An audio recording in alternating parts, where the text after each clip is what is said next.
Now, there are hundreds of cases like this.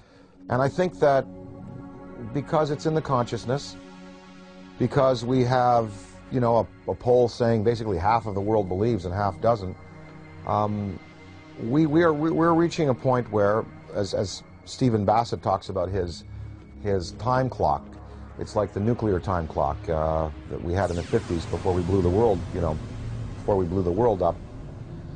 The theory that once the hands got to midnight, that's when all the nuclear weapons in the world would be discharged. Well, we've stopped that nuclear clock, thankfully.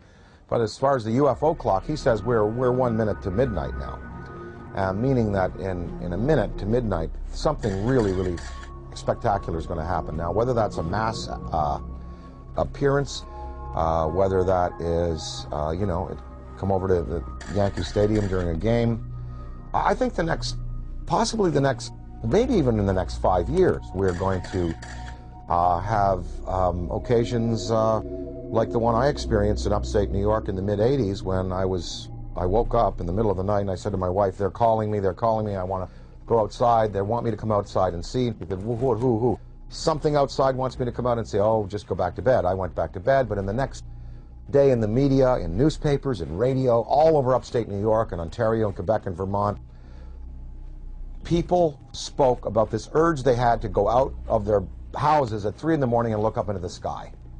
And 12,000 people shared this urge. And they went out and it was a big, big news story.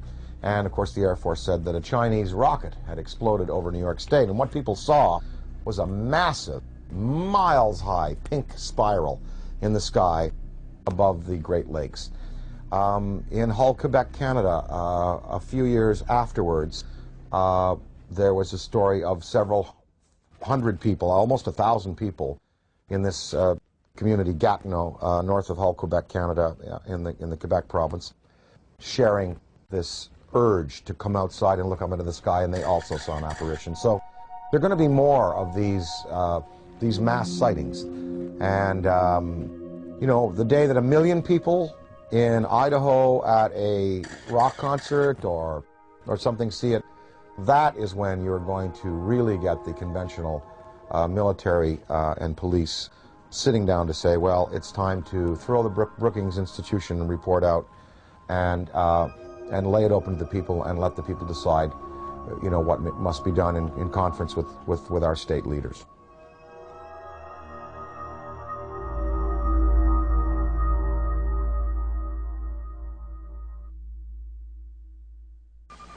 Looks like you got an object right in front of you, Mark. Can you look out there?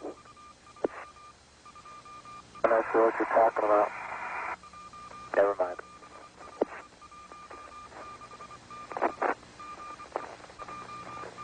Are we missing something?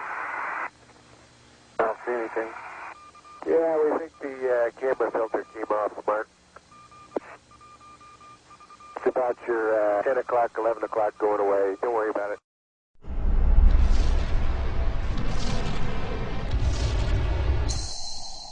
There have been so many celebrities, I mean, like people like David Bowie and John Denver, many people who have been interested in UFOs, but also in the idea of going into space. Would you train and go on the space shuttle yourself and conduct investigations into UFOs? And if you did that and you took an oath that stated that if you did discover something out there, that you would not share it with the American public. And if you knew you had captured on videotape actual UFOs from the space shuttle, would you break that oath and share the truth with the American public? Well, you know, first of all, I'm claustrophobic, so I doubt I'll go up into space. But if I were to go up into space, I would have to say, look, you know, what we see up there and what we find, you know, we're just gonna have to throw out that law. There's a law. According to NASA's Space Act, signed on July 29th, 1958, Section 102, Paragraph C, Subparagraph A, we read, information obtained or developed by the administrator in the performance of his functions under this Act shall be available for public inspection, except information authorized or required by federal statute to be withheld and information classified to protect the national security. Would NASA consider contact with an extraterrestrial civilization a threat to national security And if they did, would they classify it to protect the national security? So I would have to say, no, I couldn't agree to non-disclosure. I really couldn't if I saw something or photographed something. But I can see where other people, you know, wanting to do the best for their country, wanting to serve their country in a legitimate way would say, yes, I will not disclose. And this is based on the Brookings Institution report from the late 50s, which, you know, Congress commissioned, which said that if the existence of UFOs were revealed to the American populace would not be able to handle it. They would defy church authority, police authority, military authority, governmental authority. They wouldn't go to work. They would sort of cast aside the mayors and governors and presidents and go, we want to talk directly to these beings. We feel that these beings should, you know, have their case put to us directly by them themselves.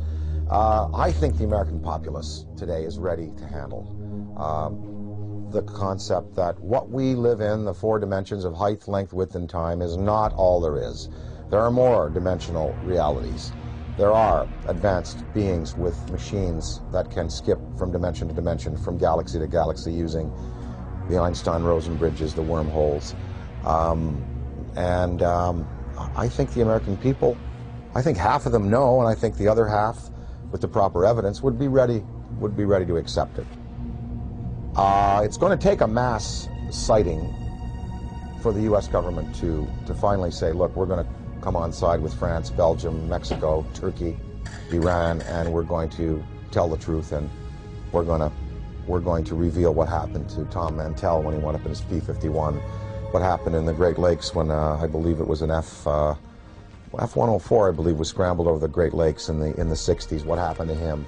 You know, I think that that if you have that type of sighting, then there'll be no choice.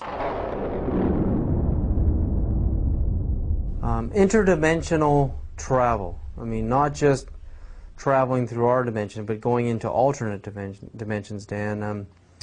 Would you, and if you could, a spaceship arrives in your yard, and you know you've got the barbecue out, and there's the steak on the grill, and they want you right now to come with them and go into another dimension, and to move forward and backwards on the timeline, to go forward in time and backward in time. If you could move forward and backward in time, are there any events in human history that you would interfere with, that you would change to alter the destiny and the course of humanity? Well, I wouldn't want to go back in time and change anything, because that would be a tampering that I wouldn't serve mankind well. Although there are many horrors, of course. Wouldn't you have loved to have caught Hitler as a 15-year-old and have him drown in a river?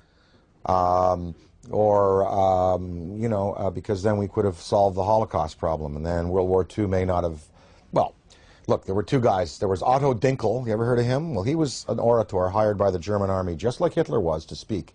If Hitler died, maybe Otto Dinkel would have been the guy that would have gone on with this rabid anti-Semitism and wiped out 9 million people. Of course, one thinks of those things, but you don't want to go back in time and play with events, because, you know, where we've come to today and the improvements we've made in human rights and in regarding ourselves as sacred, they've come because of the bad things that have happened. Now, if I went into the future, I would want to see where this planet is 300 years from now. Did we make it? Did we make it? That's what I would like to know. I mean that from my knowledge of the world that I see around me, I think that it is much more likely that the reports of flying saucers are the result of the known irrational characteristics of terrestrial intelligence rather than the unknown rational efforts of extraterrestrial intelligence.